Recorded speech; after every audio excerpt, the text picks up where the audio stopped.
வணக்கம், welcome back to our channel. இன்றைக்கி என்ன ரெசிபி பார்க்க போகிறோன்னா பனானா அப்பம். இது செய்கிறது ரொம்பவே ஈஸி. குழந்தைங்க பெரியவங்க வரையும் ரொம்ப விரும்பி சாப்பிடுவாங்க. வாங்க எப்படி செய்யலாம்னு பார்க்கலாம்.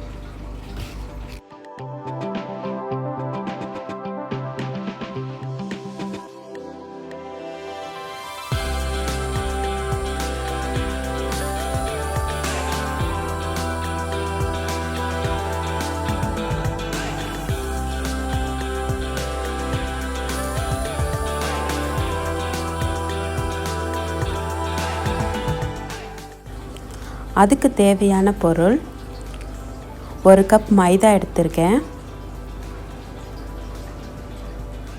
அதோட 1/4 கப் சர்க்கரை சேர்த்துக்க போகிறோம்.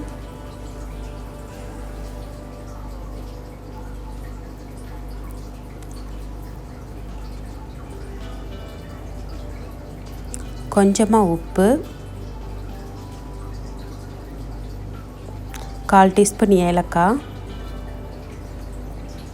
ஏலக்காய் பவுட்ரு பண்ணி அதை சேர்த்துக்கோங்க. அப்புறமா மேஷ்டு பனானாவை இப்போ இதோட சேர்த்து நல்லா மிக்ஸ் பண்ணிக்கணும்.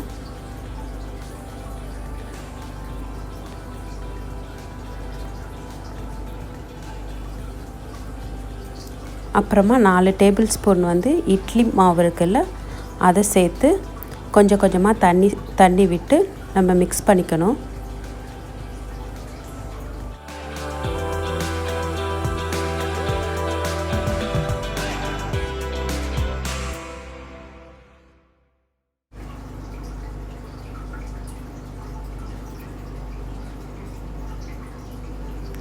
இப்போ கொஞ்சமாக சோடா மாவு சேர்த்துக்கணும்.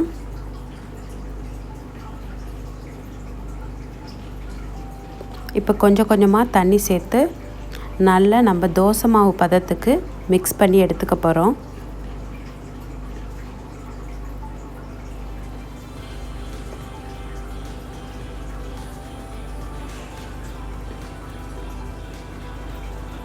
பதம் இந்த மாதிரி இருக்கணும்.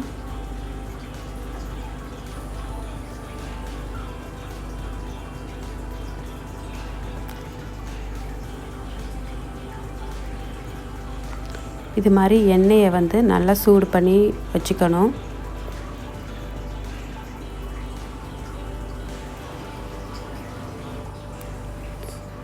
ஸோ நம்ம ஆயிலில் இப்போ கொஞ்சம் கொஞ்சமாக நம்ம இதை ஊற்றிக்க போகிறோம்.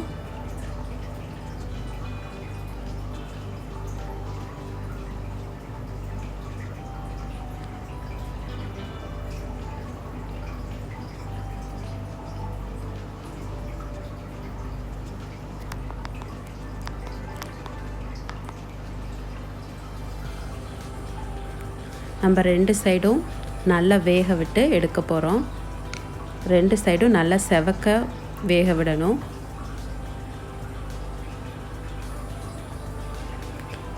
சம்டைம்ஸ் ஆயில் ரொம்ப ஹீட் ஆயிடுச்சுன்னா நம்ம அப்பம் கருகி போயிடும். அதனால் மீடியம் ஃப்ளேமில் வச்சுக்கோங்க.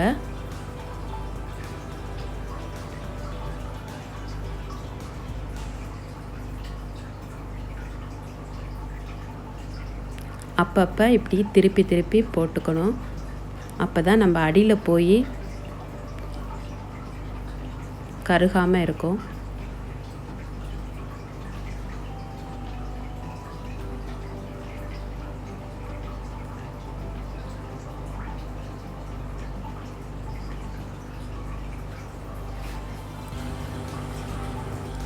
நம்ம மைதா மாவுக்கு பதிலாக கோதுமை மாவு கூட யூஸ் பண்ணிக்கலாம். அதுவும் சூப்பராக இருக்கும்.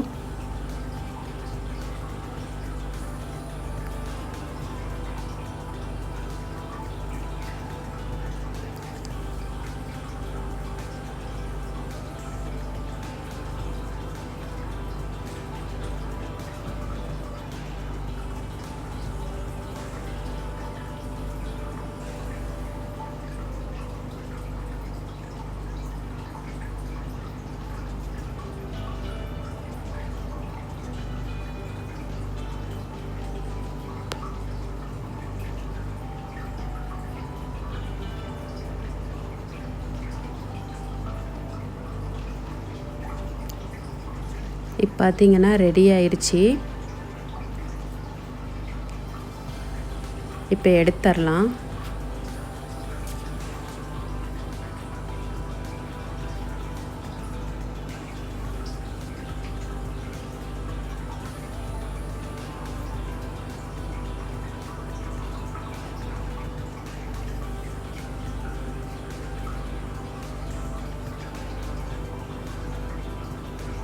ஸோ எல்லாத்தையும் இதே மாதிரி ரெடி பண்ணி எடுத்துக்கோங்க. ஈஸியான டேஸ்டியான பனானா அப்பம் ரெடி ஆயிடுச்சு. நீங்களும் ட்ரை பண்ணி பாருங்கள். எப்படி வந்திருந்துச்சுன்னு கமெண்ட்டில் சொல்லுங்கள். நம்ம சேனலை மறக்காமல் சப்ஸ்கிரைப் பண்ணுங்கள். மேலும் இன்ட்ரெஸ்டிங்கான ரெசிபியோடு உங்களை சந்திக்கிறேன். நன்றி, வணக்கம். தேங்க்ஸ் ஃபார் வாட்சிங்.